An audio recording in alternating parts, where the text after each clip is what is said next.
Okay, kids, it's time for another episode of the Fueled by Weird podcast, the only podcast broadcasting from the neon towers of the Corelands. I'm Chris Daly, and today I'd like to welcome Osy Ikhile to the show. Osy, what's going on, man?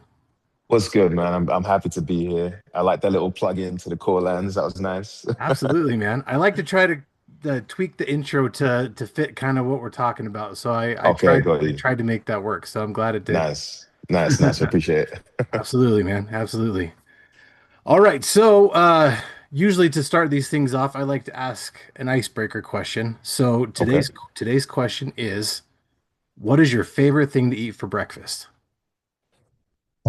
I've been on a bit of a health tip lately. Okay. So my go-to, it's gonna sound weird, but it tastes amazing, trust me, It's all right. is a spinach tortilla wrap with scrambled eggs and some ground beef, all like fried together, and then some avocado cubes with some Himalayan salt on top. And then just wrap it up, and that's my whole breakfast. Nice. Very Yeah, cool. Yeah, we listen and we don't judge. So, it sounds weird, but it's all right.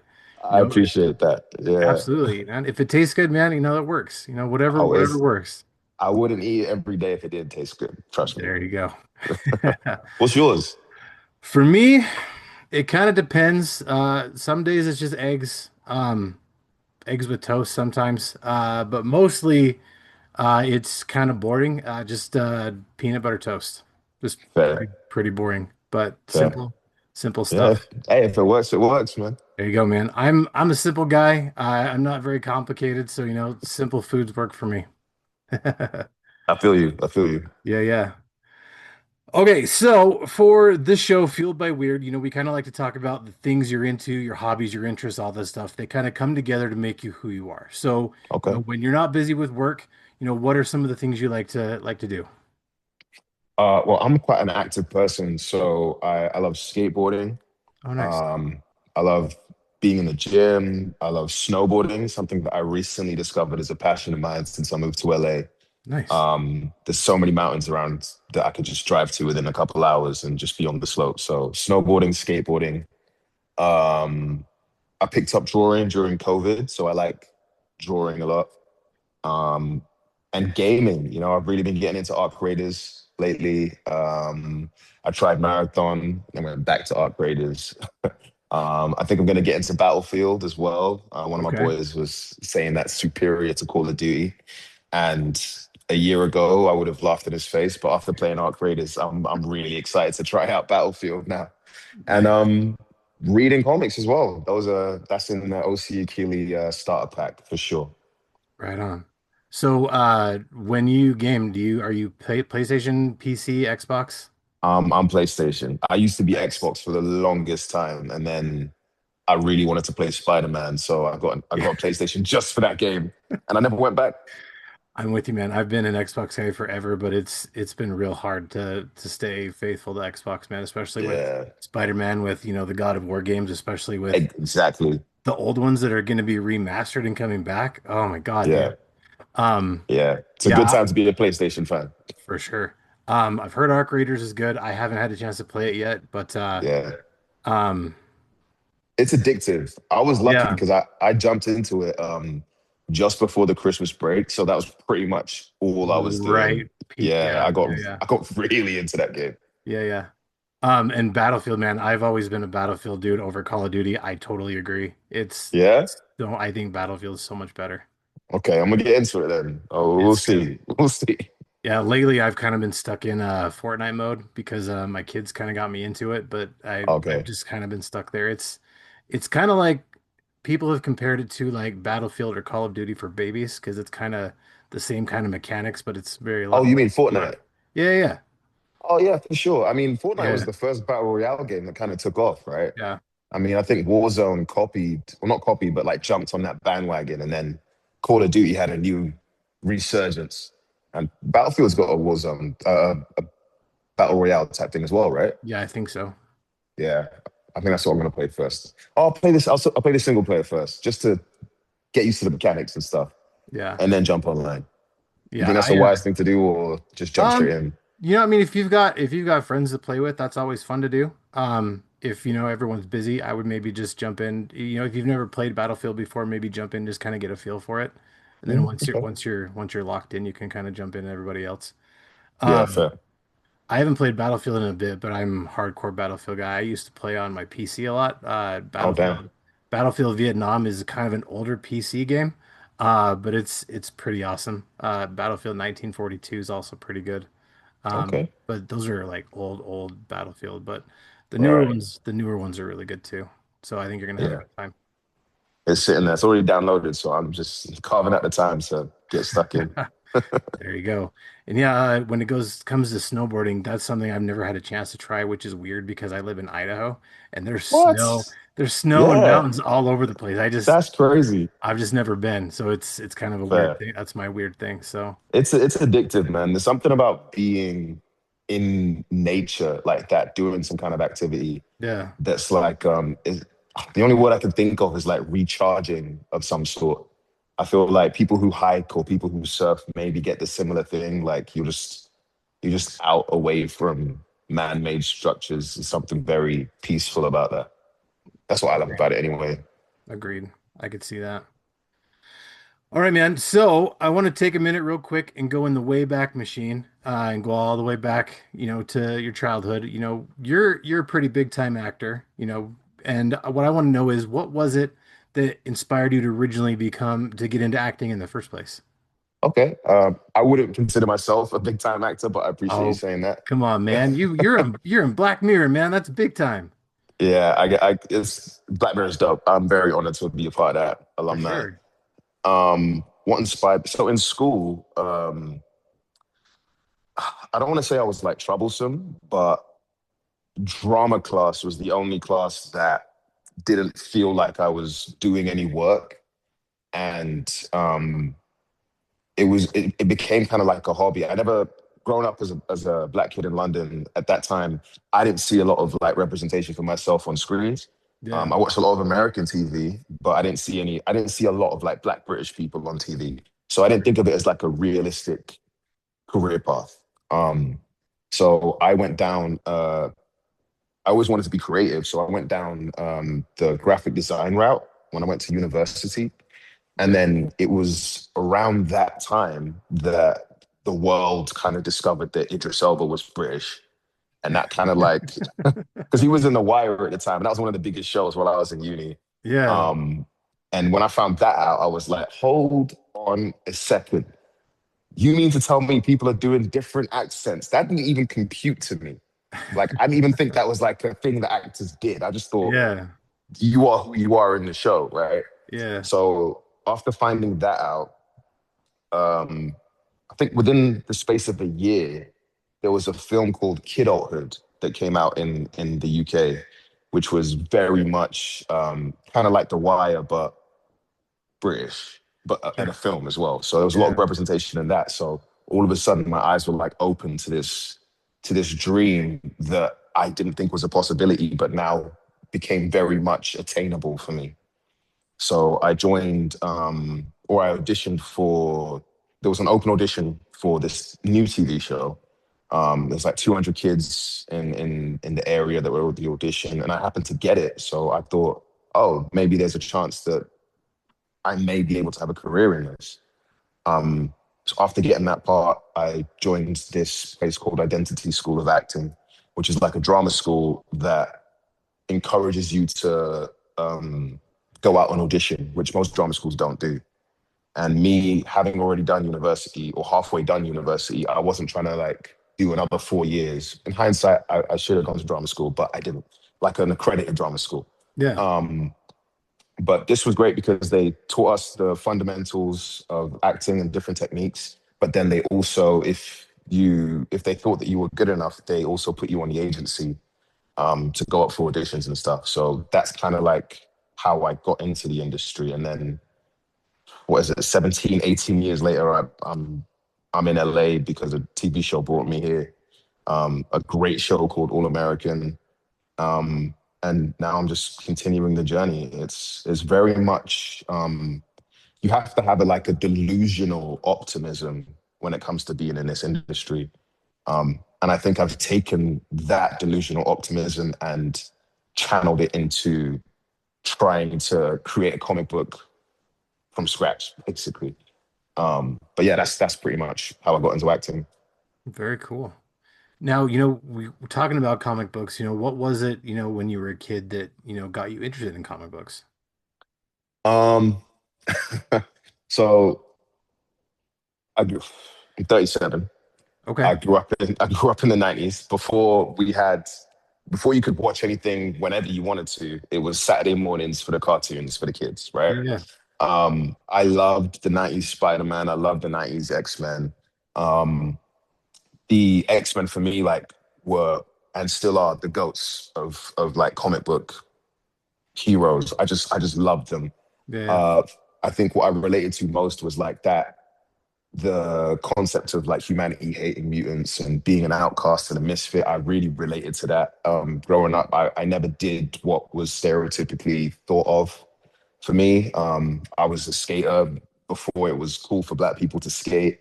I was considered nerdy but cool at the same time. It was weird. I was always a floater in school, so I never really felt like I had a group.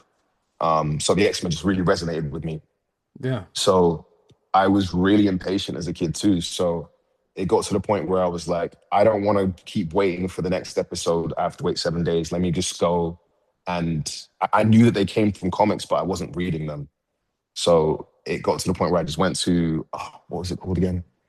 Uh, sh- what is it? It's like the Forbidden Planet. Oh my God, yeah. Forbidden Planet in London was like the biggest comic book store that we had, and we have, I believe, is still the biggest. So I just go in there and I just get like a bunch of books, as many as my mum would let me get anyway. And Yeah. that's kind of how the love just started. I just started reading from there. I remember it was X-Men, new X-Men with like Surge was introduced and Prodigy was introduced in those comics. I love Yeah. those. And more recently, House of X completely just blew me away. That whole storyline, House of X, Fall of X, Swords of X. I just love what they did with my favorite characters and just made them. It just brought like a new energy to the X Men, and yeah, since then it's always been that. For sure. And yeah, I totally am with you, man. I just turned 41 this year, and so, child of the 90s, I'm right there with you, man. I grew up with all that stuff. Yeah, And yeah, it's kids nowadays don't really appreciate like having to wait a whole seven yeah, days for, yeah, you always had the cartoons on the weekends or like after school to look forward to, but kids can yeah. just fire that up anytime now. Exactly.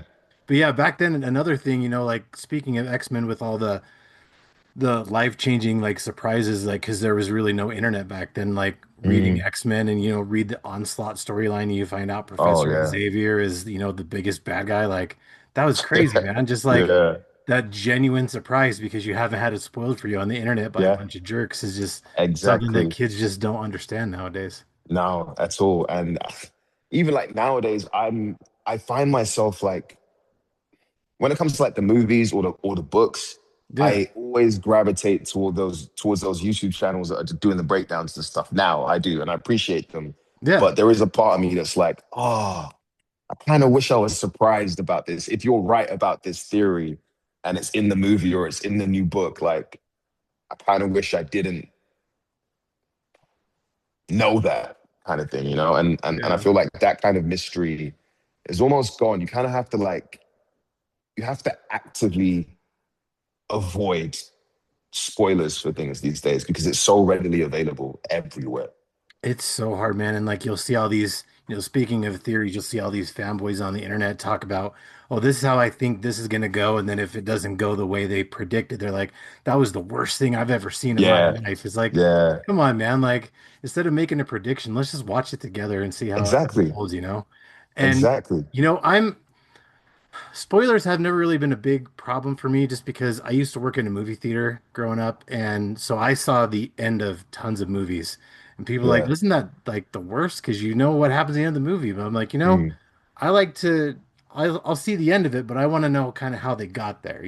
yeah, So that's why I never really considered it a spoiler because I'm like, well, I still want to see how they ended up getting there, see what happened along the way. So, I'm kind of with you. Like just the surprise that just isn't there anymore. And, Mm. people, those people that'll, like, hey, I watched this and I broke it down so you don't have to. Like sometimes those are nice because Yeah. there's so much Like stuff out there to, I love watching those after the fact. Like yeah. those are great as well. Yeah, Yeah. yeah. I mean, there's so much stuff out there to watch. It's hard to get through all of it. So some of it's like, I want to know what happened, but I'm never gonna have enough time to watch that. So kind of just break it down for me. So that, Yeah. like, if it's stuff like that, I'm cool with that. But yeah, it's kids these days just don't understand, man.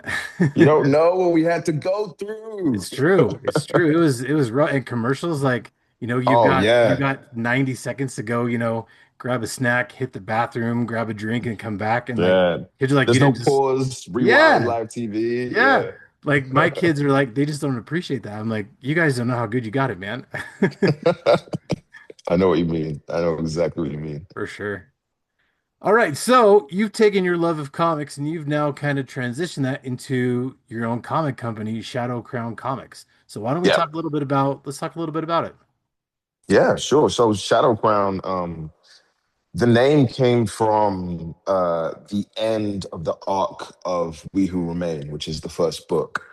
As I was writing it, all these other ideas and the world just kept growing in my mind faster than I can put it on the page. So where We Who Remain is a very focused storyline about this group of people. The world around it is still very much alive and breathing, and you will see pockets of this world as the story goes on. But when the arc is over, we're gonna go back to certain places and tell different stories with different characters within the Shadow Crown universe. And by the end of the arc, it will be very, very clear as to why the company was called Shadow Crown. Because I want to continue to make more create more comic book stories within this world. And I feel like everything that I do right from now on is going to be within this world. Either it's going to be in the Corelands and it's going to be very cybernetic and futuristic and authoritarian, kind of like governmental control kind of stuff, or it's going to be in the Hollow Wilds and it's going to be very post-apocalyptic, magic being one with the earth um, and humanoid kind of like animal creatures and beasts and all that mythical stuff over there. And it's pretty much just everything that I love about fiction. Like when I consume stuff, I would much rather watch something that's like either sci-fi, horror, or fantasy based than drama. Yeah, And I love action too. I just think that the the freedom and the creativity that's involved in creating worlds is just so exciting and impressive to me. So when I see it done well, I'm hooked. I'm hooked from the jump. So when I was creating this, I just thought, why not lean into what you love the most? Because if you don't love it, then nobody else is gonna love it. exactly. And You I'm with you, know? man. Like when it comes to like horror, for example, I'm not the biggest fan of horror. Anyone that knows me knows that, but I make some exceptions. And like one of the exceptions I made is the Saw franchise. Just the fact Mm, that, they have that big world building where a lot of the movies kind of take place in the same kind of, time frame and they all kind of interconnect. And just, the world building like that really intrigued me. So I'm like, mm, regardless of this, I'm gonna watch these because that it's really kind of neat how they did that and made that happen. mm. Agreed. But as a writer, Agreed. it's exciting when you've got all the ideas flowing and you just can't get them out fast enough, and that's Yeah. always really cool. Yeah, it's been fun. I've come up with a method now. Every time I've got a document where I just put all the potential new stories that are going to happen after this is done. But this initial run is 8 books, 8 issues for the first arc. Nice. I've written 4 issues. My artist Mark Marvida, who is incredible, he's currently Yeah. finishing off issue 3. And we've got a really good back and forth now. That first issue was it was a bit touch and go because obviously he's been a comic book artist for a long time, but this is my first time writing in this format. So there was a bit of a learning curve in that first issue, but we got a good rhythm now. So once these 8 are done, I'm gonna let him breathe for a little bit. He's been working, man, since June. We've been going back and Wow. forth with sketches and designs and stuff. I'm gonna let him breathe and then I'll cook up the rest of them. Yeah. A That's lot of one awesome. shots in my head. A lot of really fun one shots in my head as well. Nice. Yeah, Mark's so talented. Like he did art on another book that I'm a big fan of, Hocus Okay. Hocus. Oh, So sick. it's so good. But yeah, Yeah, he's incredible. yeah, he's Um, dope. so when it comes to writing, is that something you've always been into? Is that something you've kind of just recently picked up? Oh, I've always like written, but obviously coming from an acting background, the stuff that I used to write were more like scripts, Yeah, yeah. like short films or TV pilots. I've done loads of those. Never really followed through and created anything, either because acting took over, a job would come up, or I just kind of like lost the love of it, the love for it. But this actually started off as a pilot for a TV show. Oh, really? Um, it was an exercise. I was doing a lot of writing in between seasons last year. Seasons is a TV show that I was acting in, and these characters were characters that I drew during COVID when I was just drawing because that was the only way I could be creatively fulfilled. Yeah. And the exercise was, if you had all the money in the world, all the backing, no restrictions, what would you create? And that's where We Who Remain came. But by the time I'd finished the pilot, I fell in love with these characters and the stories so much that I didn't want to just let it be like the rest of the scripts and just nothing really happens with them. And that's where I kind of came up with the idea to turn it into a comic book because at least I can visually see the spectacle and I can also tell the story from a character driven point of view as well. And that's kind of how it all came to be. That's how I started writing in this format. And I prefer writing for comic books than I do writing for TV or for a screen. It's just a lot more fulfilling. I don't know what it is because they are similar, but also very different. Something about the pacing Yeah. and I don't know what it is, but I'm hooked now. It's going to That's be a lot more awesome. coming from me. Very cool. Now, I've talked to a few other creators who've kind of, followed the same route where they kind of wrote something as a TV or a movie, but they, switched it over to be a comic instead. A lot of the reasons they did that was, you can get it out faster. You don't have to wait on studios. I mean, True. you can wait on funding, but, the funding is a little bit different because, you don't have, it's a lot more expensive to make a TV show, I'm sure, than it is to Yeah. make a comic book, even though I understand making a comic is definitely not cheap. But Yeah. it's you don't have to cast anybody, it's True. kind of more streamlined. You can kind of do it whenever you want to Yeah. because A lot less nobody a can tell lot you less no. moving pieces to it as well. A lot less cooks in the Exactly. kitchen, especially when you're independent as well. Exactly. Mm. Now, speaking of your comic, We Who Remain, it's coming out on Globalcomix by the time we're recording this 2 days on Yes. March 4th. So Yes. we're recording this on the 2nd. It'll come out next week. So by the time this comes out and people can hear it, it's already been out for a week at that point. So that's very awesome. Congratulations, man. That's super awesome. Thank you. Thank Very, you. very Thank you. cool. Absolutely. Now, for those who haven't heard about We Who Remain yet, why don't we talk a little bit about what it is? Okay, yeah. We Who Remain is a sci-fi fantasy group story about individuals who find themselves having lost everything. They're pulled into this big adventure to kind of like um, stop a force that is tired of existence. Basically, she just wants to reset the board and go back to nothingness. The lead characters are people from different walks of life. They wouldn't have ever met each other if they weren't pulled into this. We've got Sable. She's a half vampire, half human hybrid type. We've got Di, who's an ex-authoritarian soldier, now on the side of good. We've got Cynthia, who was kidnapped at birth and experimented on. Dante, kind of like a wisecracking asshole. Jade, who is a heartbroken witch, and Amari, who is kind of like a grieving mother from a shaman tribe.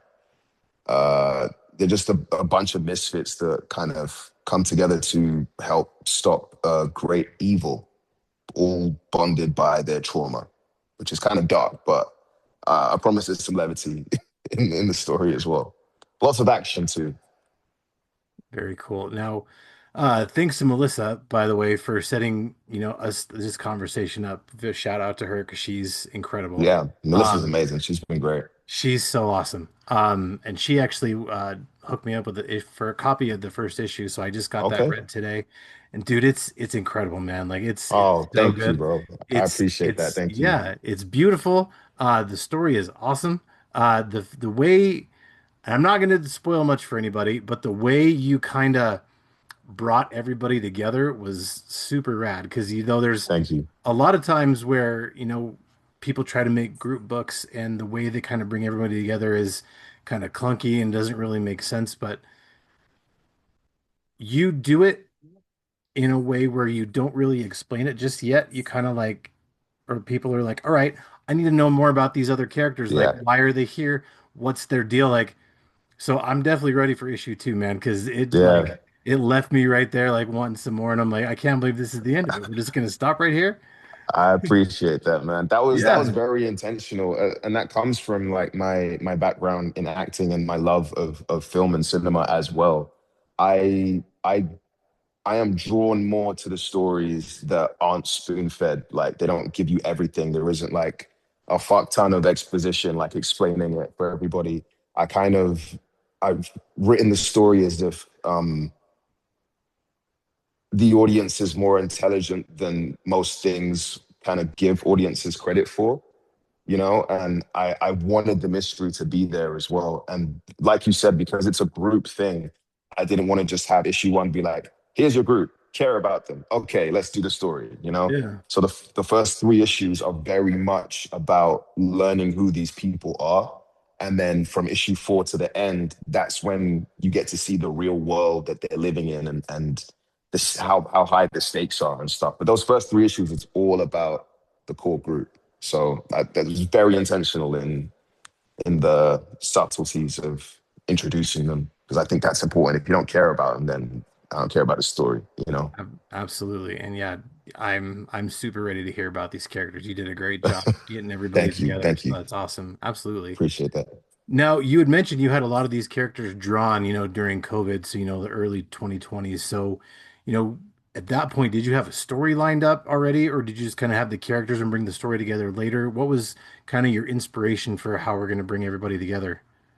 So the characters were drawn. I didn't have a story. I was kind of just like practicing different art styles because I taught myself how to draw during COVID. That's how deep into art I kind of got into. Yeah. Um, and I just really, really liked them, but I kind of left them alone. So when it came to this exercise, I was pulling from my favorite drawings and then putting them together um, somehow. So there was a lot of iterations that the initial pilot kind of went through. So that was in that time. That was when I was trying to like figure out how they would come together. And then when it became the comic book and I was creating the world, I had like a map that I'd drawn out and I placed them in different places, and that kind of helped inform who they were as characters. So like it's not really a spoiler because you learn it pretty quickly, but Cynthia, Cynthia Dante and Di are all from the Corelands. And then Jade, Amari, and Sable were all from the Hollow Wilds. So that really informed that these three were more in tune with magic and the supernatural. So it really helped that for their backstories. And the other three lived in this cybernetic, authoritarian kind of ruled city. And that really helped with who they were as people as well, like how they grew up. So doing that exercise kind of helped mold them more and bring more depth to the characters instead of just them just being like these cool drawings that I made. Like they now had a life of their own. Yeah. That's cool that you were able to find a way to bring them all together because sometimes it's hard just to have a random assembly of characters and find a really good cohesive way to kind of interact and have them tie together. Yeah, it was fun. It was fun like thinking of like how they came together and also what they went through right the moment just before die kind of finds them all, which you'll see more of in issues two and three. But yeah, it's fun. I'm excited for people to see it, to read it as well. Yeah, that's awesome. Now, when you were writing it, did you kind of pull inspiration from any kind of other stories or any other fandoms that you're big into? Not directly, but I can't pretend I wasn't somewhat, even on a subconscious level, influenced by a bunch of stuff, especially X-Men. Yeah. I think there's a little bit of X-Men in there. There's a little bit of there was a moment where it was going to be very, very Power Ranger-esque, Okay. and Okay, I get that. I had to pull back like quite a bit, especially in the character designs. I was like, oh, it's leaning a little too Power Ranger. Because that's just like a great formula for a group, you know. Yep, for sure. So 100%. it's I had to actively not go in that direction. I But yeah, get that. subconsciously, there's definitely stuff I've been influenced by. Sable is very much inspired by Blade. Being half vampire but not wanting to be fully vamp. Yeah. Um, Die is honestly I made him because if this ever does become a live action anything, I want to be him. Like I want to Okay. play him Okay, I get basically. that. Yeah. So Die is very much low key inspired by like Terminator and a little bit of Cyborg as well, but where in the DC comics, I personally don't feel like Cyborg has been given the storylines that he deserves. Yeah. Um, we Who Remain is going to rectify that in my version completely. It's a very different character, but also very dope. He does some dope stuff as well. So yeah. Hell yeah, dude. That's awesome. All right, so we kind of talked about him a little bit before, but Mark and Marvin, the Marvita brothers, how did you get connected with those guys?